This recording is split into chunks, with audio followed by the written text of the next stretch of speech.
Salut à tous, on se retrouve pour une vidéo spécialement consacrée à la Coupe du Monde 2026. On va voir pourquoi ce sera un tournant dans le football, pour les années à venir et même pour la nouvelle génération.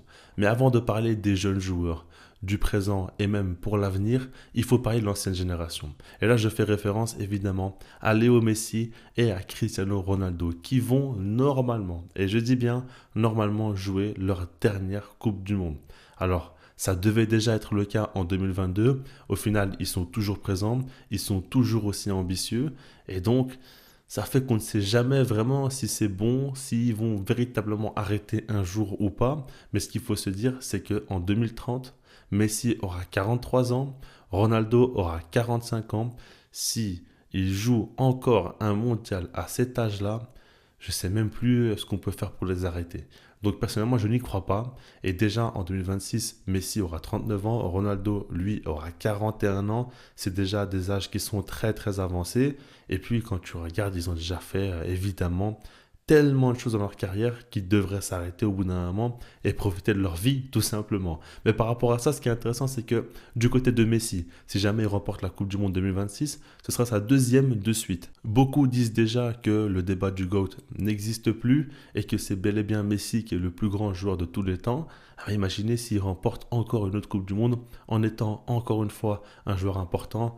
Là, il n'y aura même plus de mots pour décrire ce qu'il va réaliser à ce moment-là. Et puis du côté de Ronaldo, c'est encore plus important pour moi parce qu'il n'a jamais remporté de Coupe du Monde. Ça pourrait être enfin le cas pour lui. C'est le dernier trophée qui lui manque. Donc là, vraiment, c'est une étape importante de sa carrière et c'est pour ça qu'il insiste autant à rester à un haut niveau au football et à jouer, continuer à marquer des buts et à être présent avec le Portugal. Donc ça, vraiment, c'est quelque chose qui est intéressant. J'aimerais aussi ajouter le cas de Neymar. Lui aura 34 ans en 2026 et il a avoué, encore une fois, dit que son objectif est d'être présent à la Coupe du Monde 2026 et de pouvoir performer avec le Brésil. Après lui, son niveau physique est tellement irrégulier, il se blesse tellement souvent que je ne sais même pas s'il sera apte à jouer la compétition. Donc, je le mets entre parenthèses, mais je le mets tout de même dans la vidéo, on verra. Et on ne sait jamais avec Neymar parce qu'en 2022, on n'y croyait pas trop non plus, mais il avait un très bon niveau physique et je trouve qu'il a vraiment réalisé une belle compétition et que ça n'a pas été de sa faute que le Brésil a été éliminé assez rapidement. Maintenant qu'on a dit ça, on a parlé de l'ancienne génération, il faut désormais parler de la nouvelle génération. Des jeunes joueurs qui vont représenter le présent et le futur de ce sport. J'aimerais parler dans un premier temps de Lamine Yamal, évidemment. À 16 ans, il a joué un euro qu'il a su remporter en étant hyper décisif, en étant élu meilleur jeune de la compétition. On sait que tout ce qu'il touche devient de l'or, que ce soit avec l'Espagne ou avec le Barça. On va le voir maintenant dans une Coupe du Monde à 18 ans. Évidemment que ça fait rêver, évidemment qu'on a tous envie de voir jusqu'où ce petit pourra aller. Est-ce qu'il va continuer à écrire sa legacy? Est-ce qu'il va réaliser une carrière parfaite ou non? Je ne sais pas. Mais en tout cas, on a tous envie de suivre ça. Et si jamais il remporte la Coupe du Monde en étant encore une fois un joueur important, qu'il remporte un ballon d'or et bat le record de R9 en étant le plus jeune ballon d'or dans l'histoire du football, là vraiment le début de carrière sera déjà mythique. Donc par rapport à ça, il faut faire attention à ce petit qui grandit très très vite. Attention aussi à Kylian Mbappé. On en parle de moins en moins maintenant quand on évoque les meilleurs joueurs au monde.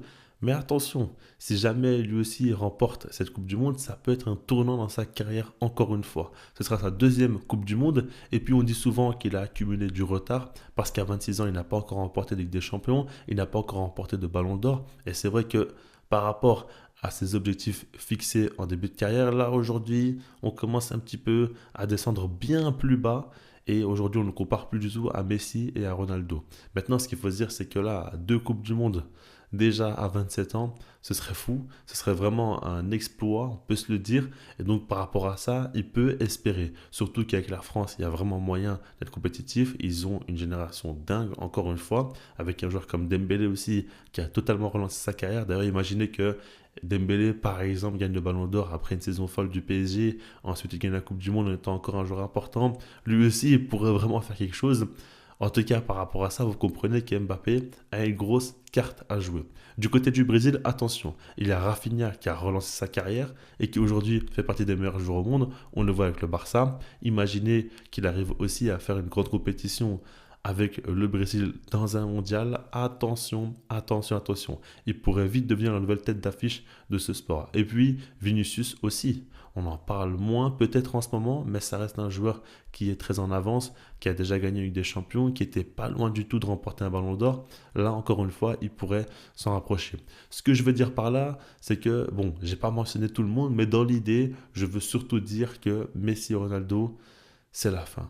La page va rapidement finir par se tourner. Encore une fois, je dis bien normalement. Et donc, par rapport à ça, il faut préparer l'avenir. Il faut voir qui seront donc les joueurs qui vont prendre la relève.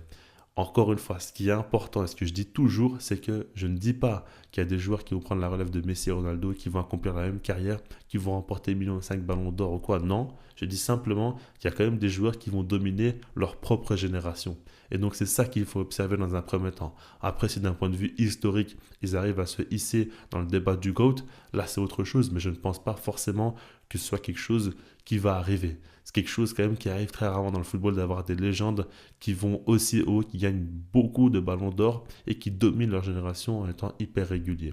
Maintenant qu'on a parlé des individualités, j'aimerais parler de quelques équipes qui sont hyper intéressantes à suivre. Alors en soi, il y en a énormément que je pourrais citer.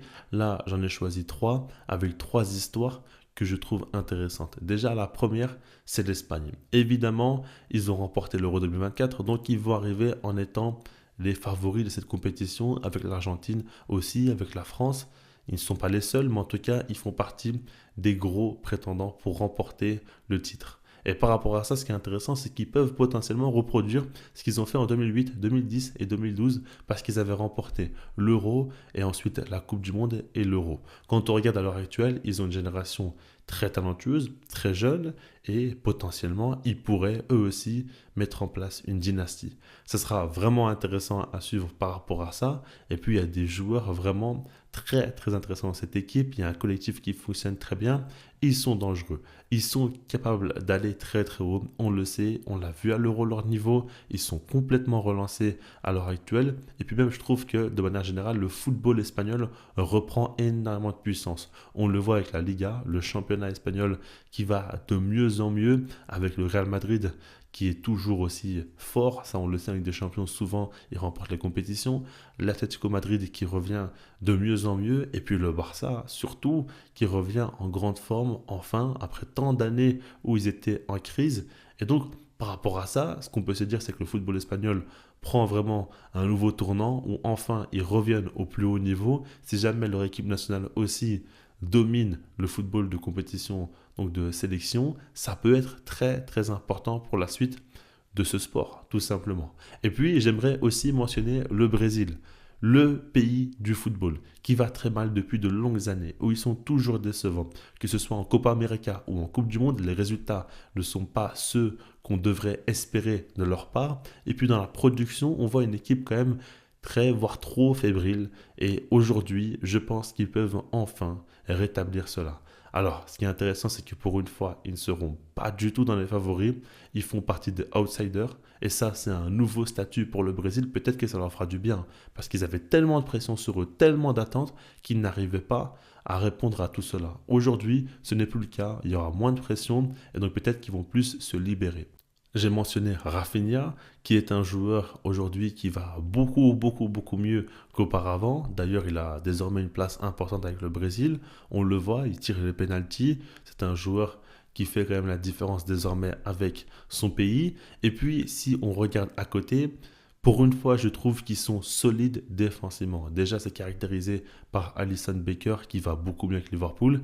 Il a retrouvé un niveau très important. Et puis une défense centrale, enfin, qui peut faire peur aux attaquants adverses. On parle ici de Marquinhos qui a retrouvé un excellent niveau avec le PSG et de Gabriel qui est désormais à son prime avec Arsenal. On voit vraiment un joueur qui est transfiguré et qui n'a plus du tout le même niveau qu'auparavant. Donc ça c'est important. On sait que souvent, voire pratiquement toujours, historiquement, le Brésil a eu une grande attaque avec des joueurs qui font de fortes différences. Et c'est toujours le cas parce que j'ai mentionné Rafinha, mais il y a aussi Vinicius et Rodrigo qu'il ne faut surtout pas oublier. Deux attaquants qui font le bonheur du Real Madrid et qui seront très importants à suivre évidemment. Mais là, cette fois-ci, tu as quand même de la force en présence au poste de gardien, en défense, même au milieu de terrain des joueurs très intéressants comme Bruno Guimaraes aussi qu'il faut mentionner. Et donc, par rapport à ça, tu as une équipe vraiment sur le papier très forte. Après, attention, ce n'est pas qu'une question d'équipe sur le papier. Il faut aussi qu'il y ait quand même du sens, de l'équilibre trouvé, un système de jeu clair. Et je ne pense pas que ce soit déjà le cas. Donc, il y a encore des chantiers à travailler. Et c'est pour ça, justement, qu'ils ne sont pas parmi les favoris. Mais attention tout de même, une équipe du Brésil comme ça, qui revient avec de fortes individualités, et en plus de ça, qui sont un peu moins attendues que d'habitude, ils peuvent créer la surprise et se relancer totalement. Ça va être intéressant à suivre. Pour terminer par rapport aux équipes, j'aimerais parler de l'Angleterre. Et là, vraiment, c'est intéressant. Déjà, dans un premier temps, parce que le nouveau coach est Thomas Tuchel. On sait très bien que c'est un coach qui est capable de créer la surprise et de remporter des titres très importants. On l'a vu avec Chelsea, mais globalement, c'est quand même un excellent coach qui est très fort tactiquement. Et justement, avec Gareth Southgate, on sait que leur défaut principal, c'était qu'il n'y avait pas vraiment beaucoup de sens dans le système de jeu. C'était compétitif, ok, mais il y avait beaucoup de limites et on a l'impression que les individualités n'étaient pas non plus pleinement exploitées. Parce qu'on sait très bien qu'en Angleterre, il y a quand même une génération extraordinaire. Peut-être que sur le papier, c'est la meilleure équipe au monde, mais dans les faits, sur le terrain, on ne voit pas ça. On voit en tout cas trop peu de choses par rapport à tout ce qu'il pourrait produire. Peut-être que Thomas Tuchel va enfin réussir à atteindre le plein potentiel de cette équipe. Ça va être intéressant à suivre. Maintenant, surtout, ce que je me dis, c'est que peut-être qu'ils vont enfin remporter un titre majeur, gagner une Coupe du Monde. Ce n'est pas impossible. Parce que si on fait le point, déjà en 2018, ils étaient allés très loin. Parce qu'ils étaient allés jusqu'en demi-finale. Ensuite, lors de l'Euro 2021, ils sont allés jusqu'en finale. Lors de la Coupe du Monde 2022, ils sont allés jusqu'en quart de finale. Et lors de l'Euro 2024, ils sont allés en finale. Ça fait quand même, sur les 4 compétitions majeures récentes qu'ils ont jouées, 2 finales, une demi-finale et un quart de finale. Donc ils vont généralement quand même très loin. Et comme je vous l'ai dit, dans le jeu, la production n'est pas toujours top. Si jamais Thomas Tuchel améliore cela, ils pourront peut-être finir par aller encore un peu plus loin, c'est-à-dire finir par remporter la compétition. Ce serait ultra important pour eux. On parle beaucoup de la Première Ligue, qui est le meilleur championnat au monde, ou l'un des meilleurs championnats au monde. On ne sait pas trop comment se positionner, mais en tout cas, ça a pris énormément de valeur. Si jamais ils remportent une Coupe du Monde, le football anglais aussi va prendre énormément en puissance. J'ai parlé du football espagnol avec la Liga, etc. On peut aussi dire la même chose pour le football anglais, là, qui reprendrait énormément de services, encore une fois.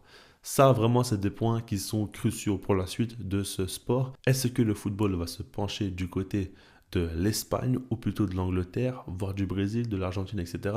En soi, c'est pas non plus si ouvert que ça. Si par exemple l'Argentine gagne la Coupe du Monde, c'est pas pour autant que le championnat argentin va prendre beaucoup de sens. Et même le Brésil en soi, vu qu'ils ne sont pas en Europe. Mais pour l'Angleterre et pour l'Espagne, c'est peut-être là surtout que ça se joue.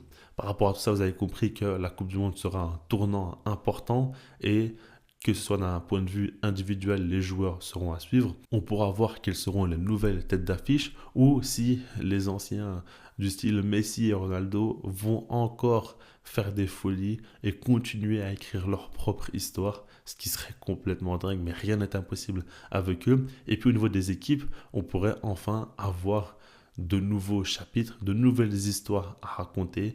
Et ça, c'est vraiment quelque chose qui me hype fortement. J'attends cette compétition avec énormément d'impatience et je suis persuadé qu'elle sera historique. Je le sens personnellement. Déjà en 2022, on a vu quand même une très belle compétition, mais globalement, je trouve que le football de sélection a repris beaucoup plus de sens et beaucoup plus d'intérêt. On verra si ça va se confirmer ou non avec ce mondial. Dites-moi vous ce que vous en pensez en commentaire. Quelle équipe vous sentez, quel joueur aussi vous sentez, et puis sinon moi je vous dis peace.